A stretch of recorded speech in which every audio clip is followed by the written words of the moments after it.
नमस्कार बंधुगण, आपण को समस्त को मोर ये छोटिया भिडटी को स्वागत करुच्ची। आस्ट्रो ओडिशा चैनल को जदि आप एपर्यंत सब्सक्राइब करना ताले सब्सक्राइब करूँ, शेयर करूँ, अधिक परिमाण लोक देखु। आज मोर विषय वस्तु हूँ राहु केतु।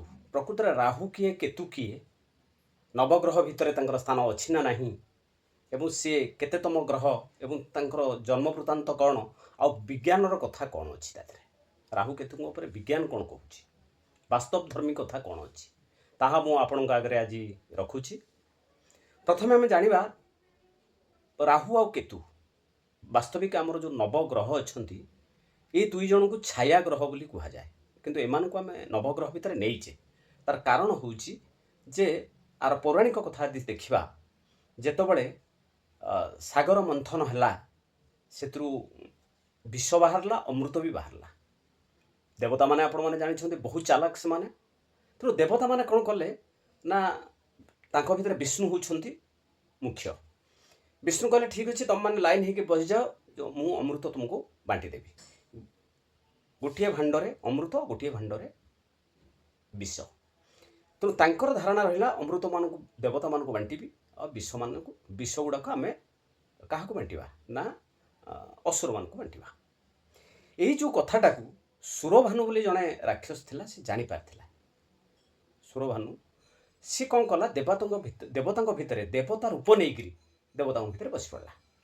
क्या पाखे बसला जमी आम भोजी खाइले आम आमर चिन्ह परिचय लोक पाखे बसे, सेमती तो ना सी तो क्या चिन्ह ना सी जदिव जानी देवता मानू किंतु बसबे कौटी।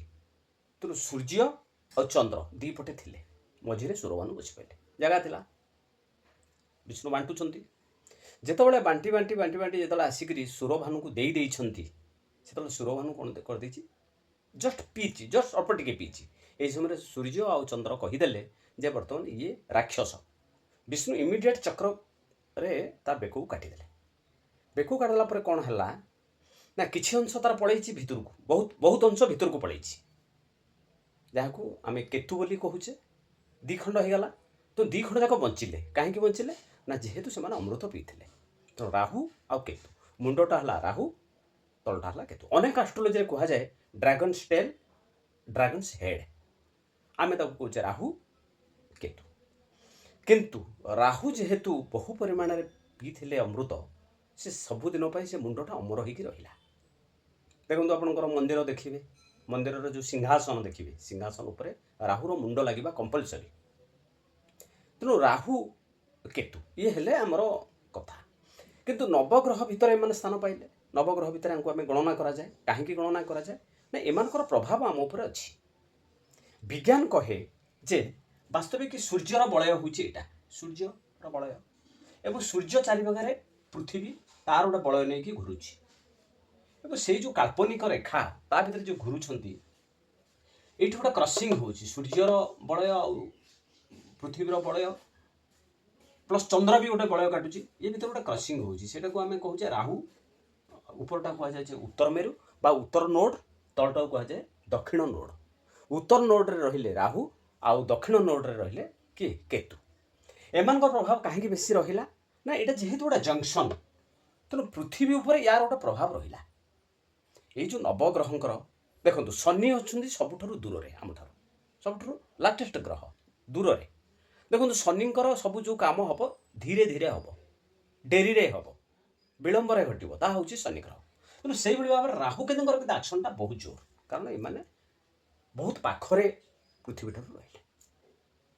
एवं राहु केतु सब आप मन रखु, राहु केतुंकर गोटे प्रभाव इतने परिमाण में आम जातक हॉरोस्कोप उपर अच्छी। तेणु ताकू आम से कहे राहु देव और केतु महाराज कह जाए। केतु महाराज, केतु महाराज माने जो केतु, केतु हूँ डिटाचमेंटर कारक। कतुरी आपड़ तक देखिए माने गोटे कतुरीटा जमी गोटे अलग कर दूसरी, दुईटा ड्रेस को अलग करुच्ची, माने मनकर गोटे सार्टा को अलग कर दूसरी, माने कतुरी सब कौन कर अलग करदेव। तेणु केतु हूँ सब डिटाचमेंट। आ केतु होते बहुत धार्मिक ग्रह, तांको भी अनेक शास्त्र देवता रूपे देवता अंडर से आसती, देवता तरफ से आसती कि केतु आसती देवता तरफ एवं राहु जाती राक्षस तरफ।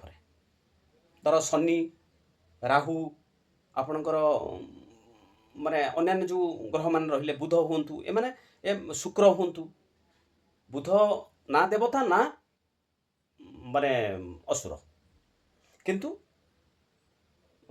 ଶୁକ୍ରଦେବ ହେଉଛନ୍ତି ଦେବତାମାନଙ୍କର ଶୁକ୍ରଦେବ ହେଉଛନ୍ତି ରାକ୍ଷସମାନଙ୍କର ଗୁରୁ, ଆଉ ସେ ବି ଭାରି ପାୱାରଫୁଲ୍।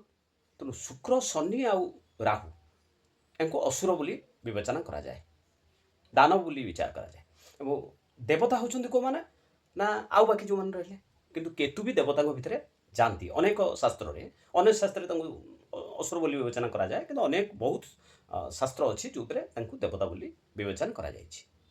ତେଣୁ କେତୁ ଦେବଙ୍କର ବହୁତ ପାୱାର ଏଇଥିପାଇଁ ଯେ ସେ ଡିଟାଚମେଣ୍ଟ କରନ୍ତି। କେତୁ ଆପଣଙ୍କର ପଡ଼ିଲା ଏବଂ ସେ ସମୟରେ ଆପଣ ଟ୍ରାନଜିଟ୍ ଦେଇ ଦେଖିବେ, ତାହେଲେ କେତୁଙ୍କର ପ୍ରଭାବଟା ବହୁତ ପଡ଼ିବ। ସେ ଯେଉଁଠି ପଡ଼ିବେ ସେଠି ଡିଟାଚ୍ କରିବେ।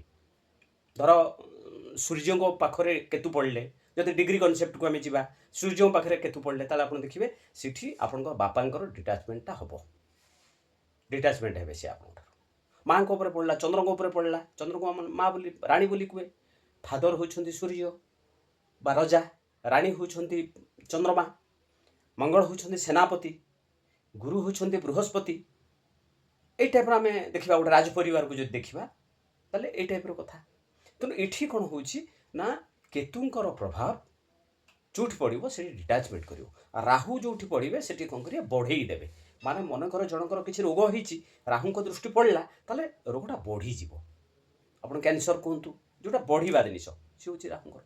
ଫରେନ୍ ଟୁର୍, ଆପଣ ଦେଶକୁ ଛାଡ଼ିକି ବାହାରକୁ ଯିବେ, ଫରେନ୍ ଟୁର୍ କରୁଛନ୍ତି, ଆପଣଙ୍କ ଫରେନ୍ ଟୁର୍ ଦୋଷ, ଫରେନ୍ ଟୁର୍ର ଅଛି ଆପଣଙ୍କର, ତାମାନେ ରାହୁ ନିଶ୍ଚିତ ଭାବରେ ସେଠି ଆକ୍ଟିଭ୍ ଅଛନ୍ତି। ସେଥିପାଇଁ କୁହାଯାଏ ଯେଉଁ ରାହୁ ଦିଆ ତ କୋଇ ନେଇ ଦେଗା। ତ ରାହୁ ଯାହା ଦିଅନ୍ତି ତା କେହି ଦେବେନି। ପଇସା ପତ୍ର, ଭଲ ମନ୍ଦ, କହିବା, ନେଟୱାର୍କିଂ, ଆପଣଙ୍କର ଅନଲାଇନ୍, ଏ ସବୁ ହେଉଛନ୍ତି ରାହୁ। ଏବଂ କେତୁଙ୍କୁ ଆମେ ବିଚାର କରାଯାଏ ଗଣେଶଙ୍କର ପ୍ରତିମୂର୍ତ୍ତି ଭାବରେ, ଗଣେଶ ଭାବରେ ବିଚାର କରାଯାଏ। ସେଥିପାଇଁ ଆମେ ଆଉ ଗୋଟେ ସ୍ତରରେ ଆମେ କୁକୁରମାନଙ୍କୁ ବି ଆମେ ଦିଏ, କେତୁର ସମାଧାନ ପାଇଁ ଆମେ କୁକୁରମାନଙ୍କୁ ଖାଦ୍ୟ ଦିଏ। ତେଣୁ ଏସବୁ ଜିନିଷ ଗୋଟି ଗୋଟି କରି ଦେଖିଲେ ଆମେ ଜାଣିବା ଯେ ରାହୁ କେତୁଙ୍କର ପ୍ରଭାବ ଆମ ଉପରେ ବହୁତ ଅଛି। ଧନ୍ୟବାଦ ବନ୍ଧୁଗଣ। ଆଗାମୀ ଦିନରେ ଆମେ ନିଶ୍ଚିତ ଭାବରେ ରାହୁ କେତୁଙ୍କ ଉପରେ ଏକ ସବଜେକ୍ଟ ଆମେ ପ୍ରିପେୟାର କରିବା, ରାହୁ କେତୁଙ୍କ ଉପରେ ପୁରା ଡିଟେଲ୍ସ। ଆଗାମୀ ଦିନରେ ମୋର ଯେଉଁ ଭିଡ଼ିଓ ଗୁଡ଼ିକ ଯିବ ସେଥିରେ ଆପଣ ରାହୁ ଆଉ କେତୁଙ୍କର ପୁରା ଡିଟେଲ୍ସ ପାଇବେ। ପୁରା ରାହୁ କେତୁଙ୍କର ପ୍ରଭାବ କେମିତି ରହିଛି ବିଏନ୍ଏନ୍ରେ,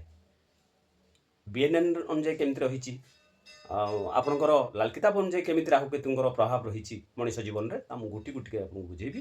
ଧନ୍ୟବାଦ। ଆଜି ପାଇଁ ଏତିକି। ସମସ୍ତଙ୍କୁ ନମସ୍କାର। ଜୟ ଜଗନ୍ନାଥ, ଜୟ ମା।